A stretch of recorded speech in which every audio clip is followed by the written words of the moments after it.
When my wife Claire sat me down one evening with teary eyes and trembling hands, I thought my world was about to crumble.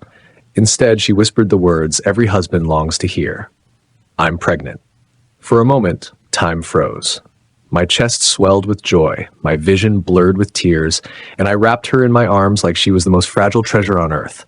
We'd been trying for years, and now, finally, it seemed like life had decided to bless us. I rushed out the next morning and bought tiny onesies, baby books, even started repainting the spare bedroom. Claire laughed, saying I was jumping the gun, but I couldn't help it. I was ready to be a dad. But as the weeks passed, cracks started showing. Claire would dodge questions about doctor's appointments, saying they were just checkups, nothing important. She'd show me printed ultrasound pictures, but never let me come along, claiming the waiting rooms were too crowded. At first, I trusted her completely, but little details nagged at me, like how the ultrasound images had no names or dates printed, just generic scans anyone could find online. And then there were the mood swings. Not the kind you expect from pregnancy, but sharp, defensive outbursts whenever I asked about prenatal vitamins or offered to cook healthier meals for her. She brushed me off with a smile that felt forced, telling me not to worry, that she had everything under control. I told myself it was hormones, stress, maybe even nerves about becoming a mom, but something in my gut wouldn't let it go. Every time she turned away, clutching her phone, every time she stayed out late claiming she needed air or girl time, the gnawing suspicion grew. And yet, the thought of doubting her while she carried our child felt like betrayal on my part. I buried it, forced myself to believe in her. Until one night, when she left her phone unlocked on the counter, and a single text message flashed across the screen. Can't wait to see you again. Same motel? My heart slammed against my ribs. My hands shook as I stared at those words, the foundation of everything I believed in crumbling beneath me. Pregnant, but meeting someone else at a motel? My world tilted, and for the first time I realized the pregnancy might not be a blessing at all. It might be the biggest lie of my life. I didn't confront her that night. My hands itched to grab the phone, shove the message in her face, demand answers. But something in me said no, not yet. Instead, I slipped the phone back, sat on the couch, and waited for her to come home. When she finally walked in hours later, cheeks flushed and hair slightly out of place, she gave me a tired smile and rubbed her stomach like she was cradling a baby that may not even exist. Everything okay? I asked, keeping my voice steady. She nodded quickly, a little too quickly. Yeah, just a long night with the girls. We watched movies, talked, you know how it is. I forced a smile, studying her face, her trembling hands, the way she avoided my eyes. That was when I knew. I couldn't rely on her words anymore. I needed proof. The next day, I called her doctor's office myself, pretending to confirm an appointment. The nurse on the other end politely told me, "Sir, we don't have a Claire Mitchell on record as a patient here." My stomach dropped. I double-checked the number. Same result. No record, no pregnancy, nothing. The rage that built inside me was like a storm I couldn't contain, but I played it cool. That weekend, she told me she had another girls' night, and I offered to drive her. She hesitated but agreed, probably thinking she still had me wrapped around her finger. I dropped her off at a cafe where two of her friends waved, and she kissed me on the cheek, all sweet and innocent. But I didn't drive home. I circled the block, parked out of sight, and waited. 20 minutes later, I watched her walk out the back door, climb into an unfamiliar car, and disappear into the night. My chest tightened, fury and heartbreak tangling inside me, but I followed. I tailed the car through winding streets, past neon signs until it pulled into a rundown motel parking lot. And there she was, my pregnant wife, jumping into the arms of another man like she had never belonged to me at all. The image seared into my mind. Her laugh, her lips pressed to his the way she clung to him, and for the first time I understood the text message. The motel wasn't a mistake. It was their sanctuary. And the pregnancy? Nothing but a leash to keep me blind, obedient, and trapped while she lived a double life. I sat in my truck, gripping the steering wheel so hard my knuckles turned white, staring at the glowing motel sign. My wife wasn't just betraying me. She was playing me like a fool, and I wasn't going to let it slide. I sat in that truck for what felt like hours, the neon vacancy sign buzzing above the motel like a cruel reminder that my marriage had been nothing but a reservation she could cancel at any time. My thoughts raced between rage and heartbreak. Every memory, our wedding vows, the nights we lay awake planning our future, the tears she shed when she told me she was pregnant, all of it twisted into a grotesque joke. And I was the punchline. But soldiers of the heart don't charge blindly. They plan. And so did I. The next morning, I acted normal. I kissed her on the cheek before work, packed her favorite lunch, and told her I loved her. She smiled, almost smugly, and patted her stomach as if reminding me of the baby. I wanted to scream, but I swallowed it down. Instead, I began documenting. Every lie, every excuse, every girls' night became a timestamp in my phone. Photos of her slipping out of cafes, receipts I pulled from her purse, even screenshots of her messages when she left her phone unattended. I gathered it all like ammunition. Then I went one step further. I hired a private investigator. I thought I might be paranoid, but within a week, the PI handed me a thick envelope that confirmed everything. Pictures of Claire wrapped around her lover outside the motel, bank statements showing charges for dinners and room rentals, and the cruelest piece of all, texts between her and him where she joked about how gullible I was, how the pregnancy would buy her more time before I caught on. That night, she crawled into bed beside me, pressing her head against my chest, whispering about baby names. If it's a boy, I was thinking Matthew, she said softly, like she was weaving a fairy tale. I stared at the ceiling, teeth clenched, forcing myself not to break. She thought she had me trapped, like that I'd keep slaving away for a family that didn't even exist. But what she didn't know was that I already had the truth in my hands. And I wasn't going to just confront her. I was going to destroy the world she built on lies. The question wasn't if I would expose her, it was how devastating I could make it. The very next weekend, Claire announced she had another girls' night. She said it with that same sing-song voice she always used, like she was daring me to question her. I nodded, kissed her cheek, and told her to have fun. Inside, though, I was ice cold, because this time, I had a plan. I waited until she left, then followed quietly, careful not to be seen. Sure enough, she met her lover's car, climbed in, and disappeared down the road toward that same seedy motel. But I wasn't going in guns blazing. No, I was setting a trap. Back at home, I opened the thick envelope from the private investigator, laying everything out on the kitchen table. Photos, receipts, copies of her texts. Then I added my own little touch. I printed the motel's receipt with her name on it, rooms rented on nights she told me she was at book club. I placed everything neatly into a folder, slipped it into a bag, and walked out the door with a calmness that felt almost eerie. The next morning, Claire came home looking disheveled but smug. She sank into a chair, rubbing her stomach dramatically, sighing as if the baby was wearing her down. I poured her coffee, set it in front of her, and smiled. "You've been working so hard. You deserve a little celebration. Dinner tonight? Just the two of us." Her eyes lit up. "That would be nice." Perfect. That evening, I took her to her favorite restaurant, the one we'd gone to for anniversaries, where she'd once told me she'd love me forever.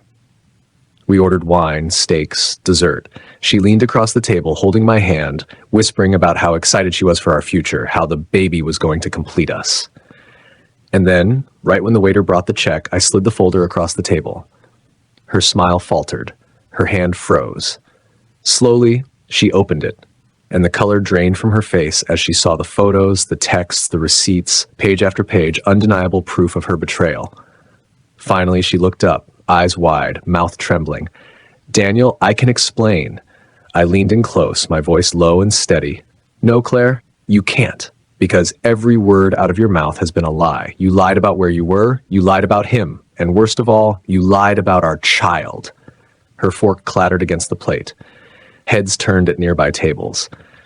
For the first time, Claire looked small, powerless, and I wasn't finished, because exposing her to me wasn't enough. I was about to make sure the whole world saw her for what she really was. She sat there trembling, the folder spread open between us like a crime scene.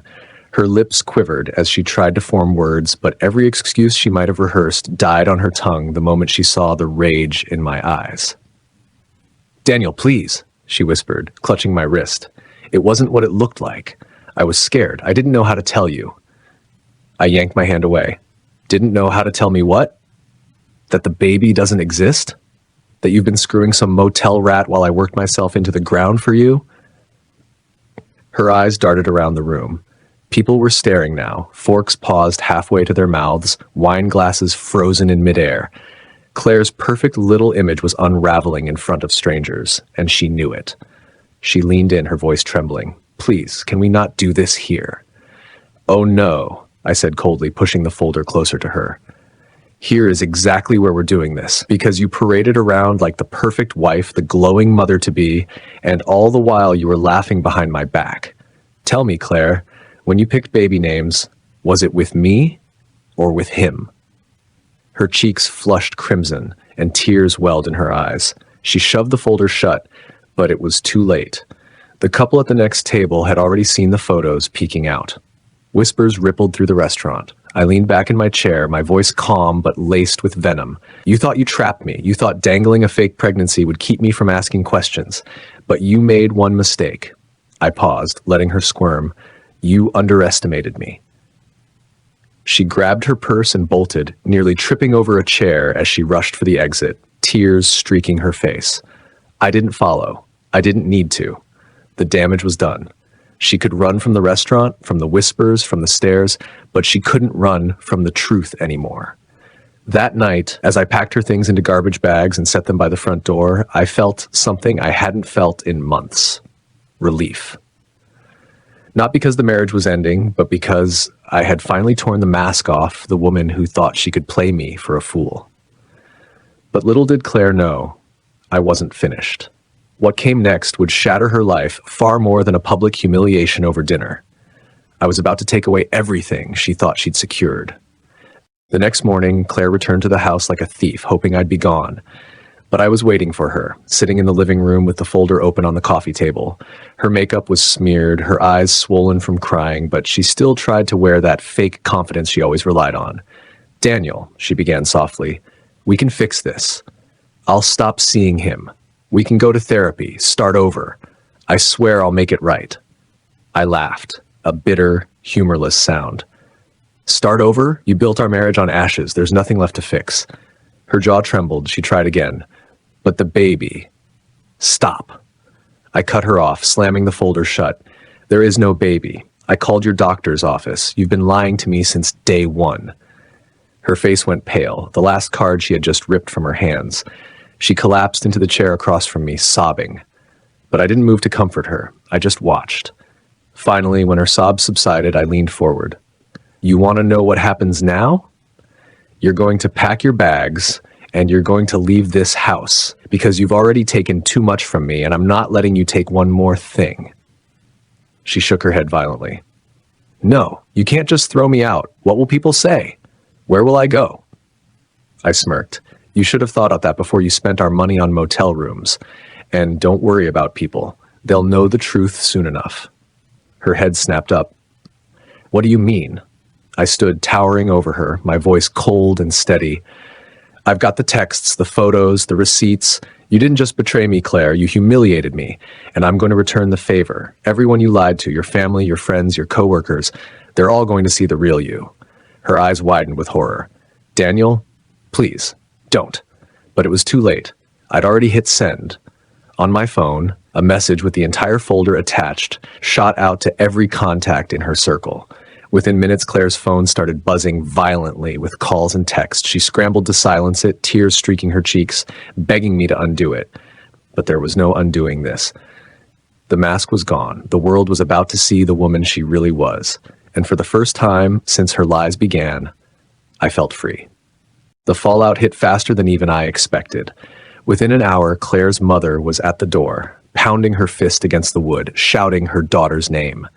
I opened it, and the look on her face when she saw me standing there told me everything.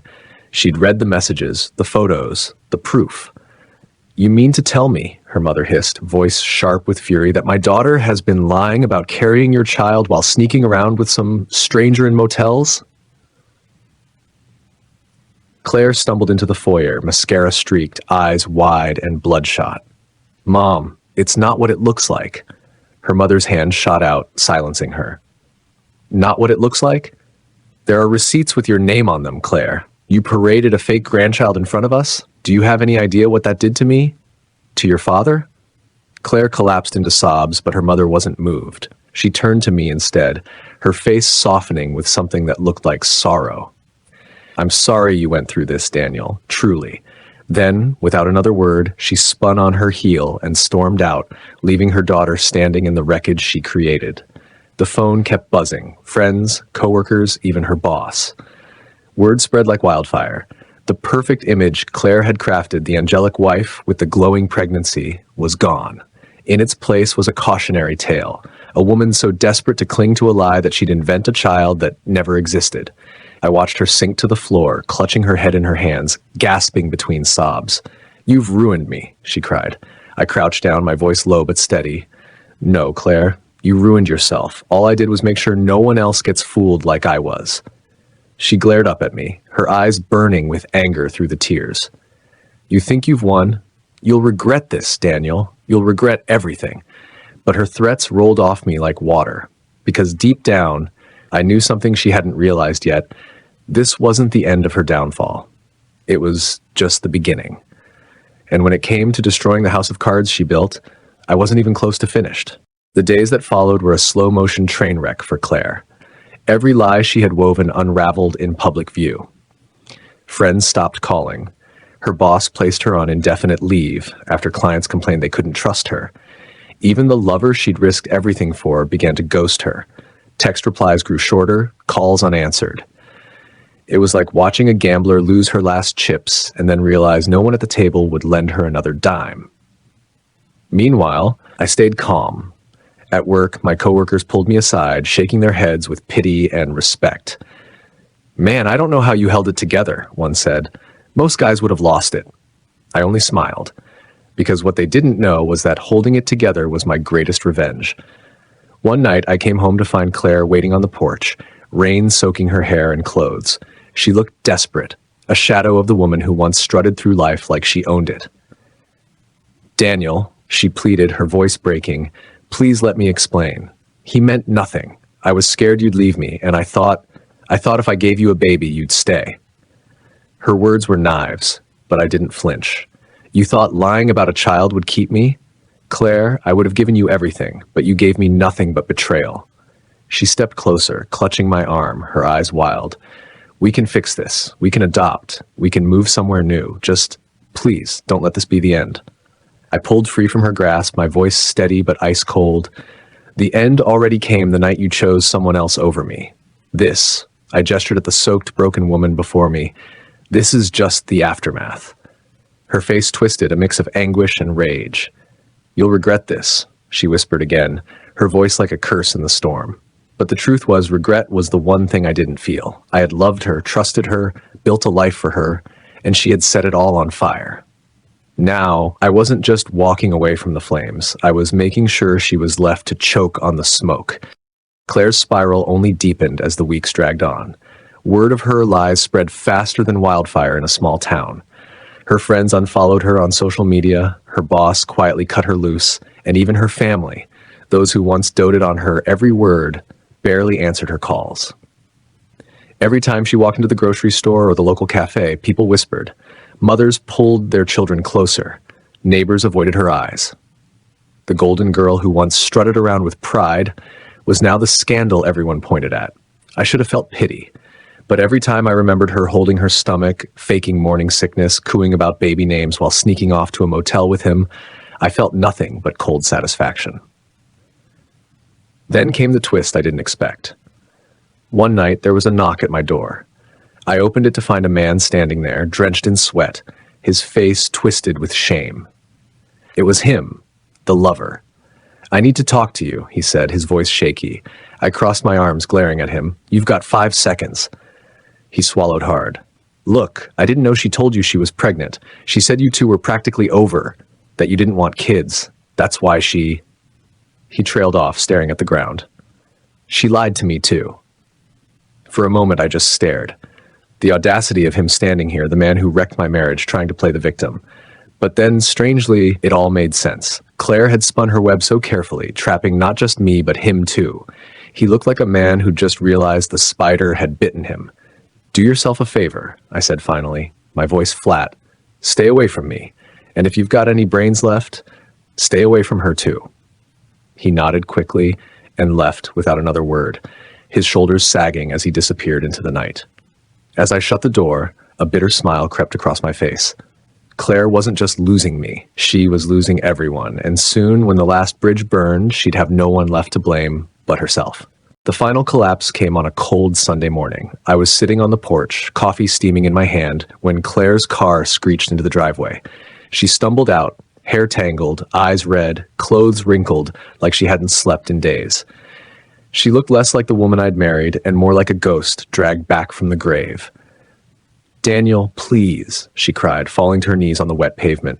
"I've lost everything. My job, my friends, my family. Even him. I have nothing left. You're all I have." Her voice cracked, desperation dripping from every syllable. Neighbors peeked through curtains, their faces half hidden but unmistakably curious.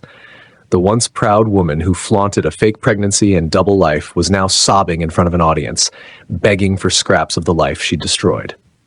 I stood, walked down the steps, and looked at her. For a moment, memories flashed. Our wedding day, her smile when we bought the house, the promises whispered in the dark. But those memories were ashes now, poisoned by every lie she told. "You had me, Claire," I said evenly. "You had my love, my loyalty, my future. But that wasn't enough. You threw it away for cheap motel rooms and empty lies. And now you're here on your knees asking me to save you?" She reached for my leg, clutching it desperately. "Please. I'll do anything. Just don't leave me like this." I stepped back, her grip slipping away. "You already left me, Claire, long before I ever walked out that door." The silence that followed was heavy, broken only by her sobs.